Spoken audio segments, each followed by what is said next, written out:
ಆಲಯ ದರ್ಶನದ ಎಲ್ಲ ವೀಕ್ಷಕರಿಗೂ ನಮಸ್ಕಾರ. ಇವತ್ತಿನ ಆಲಯ ದರ್ಶನದ ಈ ವಿಶೇಷವಾದ ಸಂಚಿಕೆಯಲ್ಲಿ ಮೊದಲ ಬಾರಿಗೆ ಉತ್ತರ ಕರ್ನಾಟಕದ ಬಾಗಲಕೋಟೆ ಜಿಲ್ಲೆಯ ಹುನಗುಂದ ತಾಲೂಕಿನ ಅತ್ಯಂತ ಪ್ರಸಿದ್ಧವಾಗಿರುವಂಥ ಒಂದು ಪುಣ್ಯಕ್ಷೇತ್ರವನ್ನು ದರ್ಶನ ಮಾಡೋಣ.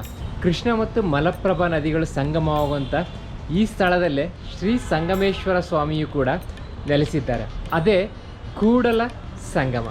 ಇದೇ ಕೂಡಲ ಸಂಗಮ ಕ್ಷೇತ್ರದಲ್ಲೇ ಬಸವಣ್ಣನವರು ಕೂಡ ಲಿಂಗೈಕ್ಯರಾಗಿದ್ದಾರೆ. ಹಾಗಾದರೆ ಈ ವಿಶೇಷವಾದ ಕ್ಷೇತ್ರ ಎಲ್ಲಿದೆ, ಹೇಗಿದೆ ಮತ್ತು ಇದರ ವಿಶೇಷತೆಗಳೇನು ಅನ್ನೋದರ ಸಂಪೂರ್ಣ ಮಾಹಿತಿಯನ್ನು ನೀವು ಇವತ್ತಿನ ಈ ವಿಶೇಷವಾದ ಆಲಯ ದರ್ಶನದ ಸಂಚಿಕೆಯಲ್ಲಿ ನೋಡಬಹುದು.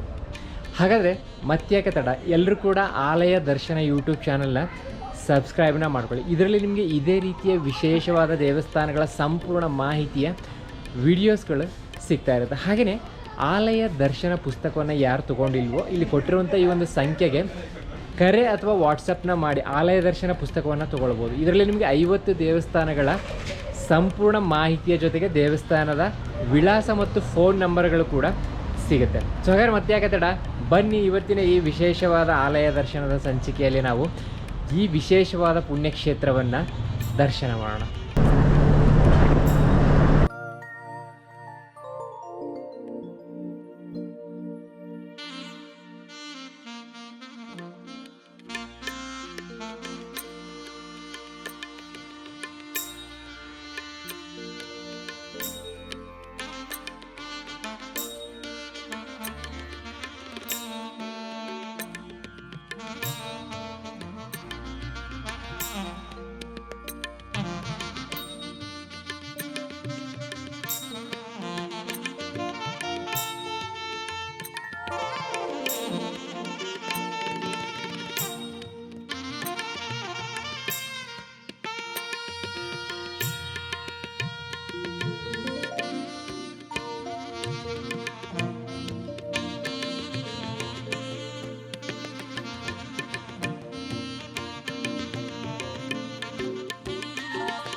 ಕರ್ನಾಟಕದ ಪ್ರಸಿದ್ಧ ಯಾತ್ರಾ ಸ್ಥಳಗಳಲ್ಲಿ ಕೂಡಲ ಸಂಗಮವೂ ಕೂಡ ಒಂದಾಗಿದೆ.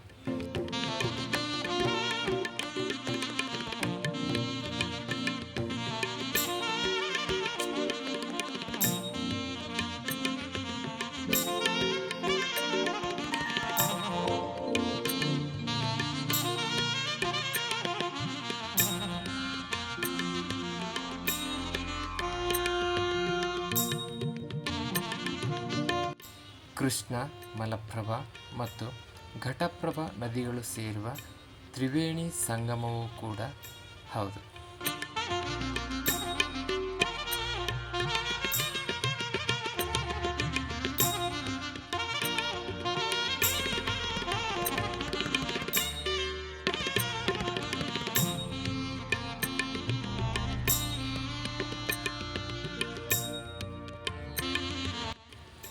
ಈ ತ್ರಿವೇಣಿ ಸಂಗಮ ಮತ್ತು ವಿಶೇಷವಾದ ಪರಿಸರದ ಮಧ್ಯೆ ನೆಲೆ ನಿಂತಿದ್ದಾನೆ ಶ್ರೀ ಸಂಗಮೇಶ್ವರ ಸ್ವಾಮಿ.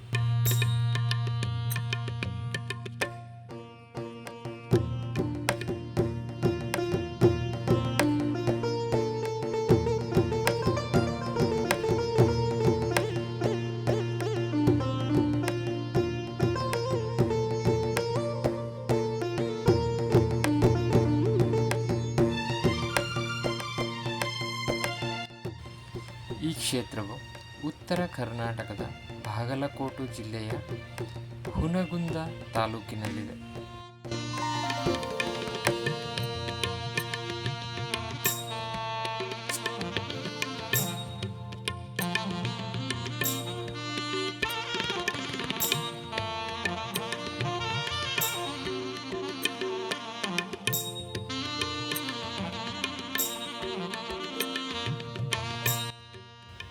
ಈ ವಿಶೇಷವಾದ ಕ್ಷೇತ್ರದ ಕ್ಷೇತ್ರನಾಥನೇ ಶ್ರೀ ಸಂಗಮೇಶ್ವರ ಸ್ವಾಮಿ.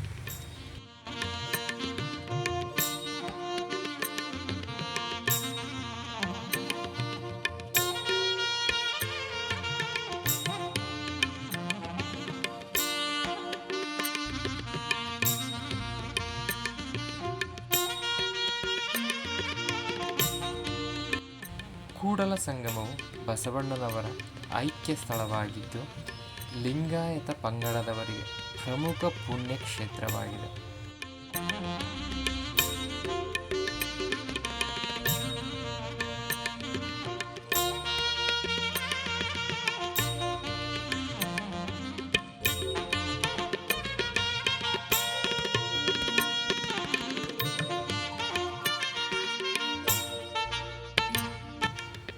ಬಸವಣ್ಣನವರು ಚಿಕ್ಕ ವಯಸ್ಸಿನಲ್ಲಿ ಇಲ್ಲಿಗೆ ಬಂದು ಶಿಕ್ಷಣ ಮತ್ತು ಮಾರ್ಗದರ್ಶನವನ್ನು ಪಡೆದಂತಹ ಪುಣ್ಯಸ್ಥಳ.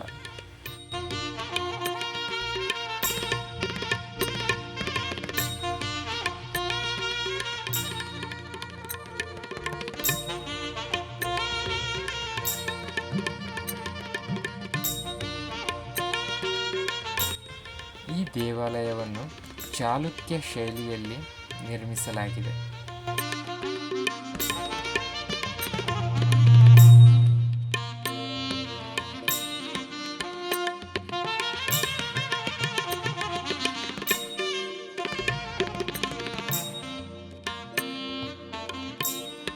ಈ ಕ್ಷೇತ್ರಕ್ಕೆ ರೈಲು ಮಾರ್ಗದಿಂದ ಬರಲು ಬಾಗಲಕೋಟೆ, ಬಾದಾಮಿ, ಆಲಿಮಟ್ಟಿಗೆ ಬಂದು ಅಲ್ಲಿಂದ ರಸ್ತೆಯ ಮಾರ್ಗವಾಗಿ ಹೋಗಬೇಕಾಗುತ್ತದೆ.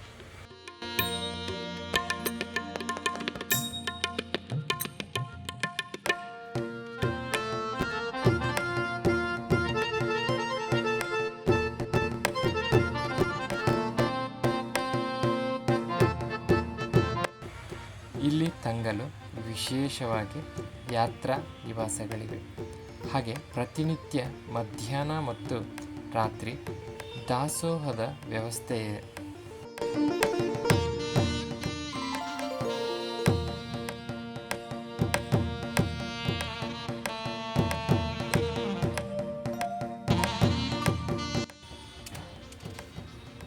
ನಾನು ಈ ಕ್ಷೇತ್ರಕ್ಕೆ ಭೇಟಿ ನೀಡಿದಾಗ ನದಿಯಲ್ಲಿ ನೀರು ತುಂಬಾ ಕಡಿಮೆ ಇತ್ತು.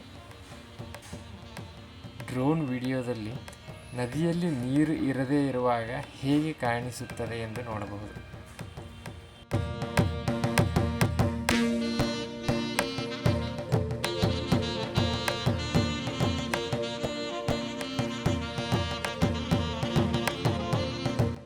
ಈ ವಿಶೇಷವಾದ ಕೂಡಲ ಸಂಗಮದ ವಿಡಿಯೋ ನಿಮಗೆ ಹೇಗೆ ಅನಿಸಿದೆ ಎಂದು ತಪ್ಪದೆ ಪ್ರತಿಯೊಬ್ಬರೂ ಕೂಡ ಒಂದು ಕಾಮೆಂಟ ಮುಖಾಂತರ ತಿಳಿಸಿ. ಹಾಗೆಯೇ ಆಲಯ ದರ್ಶನದಲ್ಲಿ ಬರುವ ಪ್ರತಿಯೊಂದು ದೇವಸ್ಥಾನಗಳ ಸಂಪೂರ್ಣ ಮಾಹಿತಿಯ ವಿಡಿಯೋಗಳು ನಿಮಗೆ ಹೇಗೆ ಅನಿಸುತ್ತಿವೆ ಎಂದು ಕೂಡ ತಿಳಿಸಿ.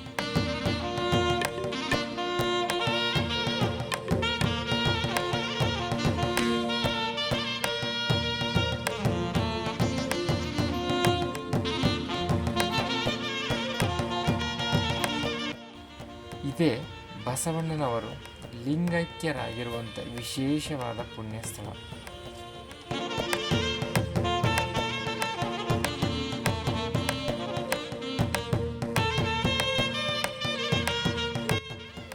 ಆಲಯ ದರ್ಶನದ ಪುಸ್ತಕವು ಅಂದರೆ ಆಲಯ ದರ್ಶನದ ಮೊದಲನೆಯ ಭಾಗದ ಪುಸ್ತಕ ಬಿಡುಗಡೆಯಾಗಿದೆ.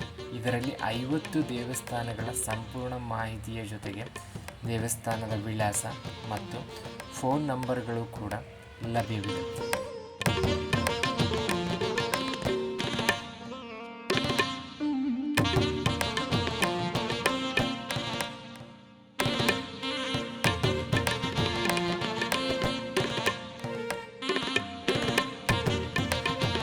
ಯಾರೆಲ್ಲ ಈ ಆಲಯ ದರ್ಶನ ಪುಸ್ತಕವನ್ನು ತೆಗೆದುಕೊಳ್ಳಲು ಇಚ್ಛಿಸುವಿರೋ ಇಲ್ಲಿ ಕಾಣುವ ಸಂಖ್ಯೆಗೆ ವಾಟ್ಸಪ್ ಅಥವಾ ಕರೆಯನ್ನು ಮಾಡುವುದರ ಮುಖಾಂತರ ಈ ಆಲಯ ದರ್ಶನ ಪುಸ್ತಕವನ್ನು ಪಡೆದುಕೊಳ್ಳಬಹುದು.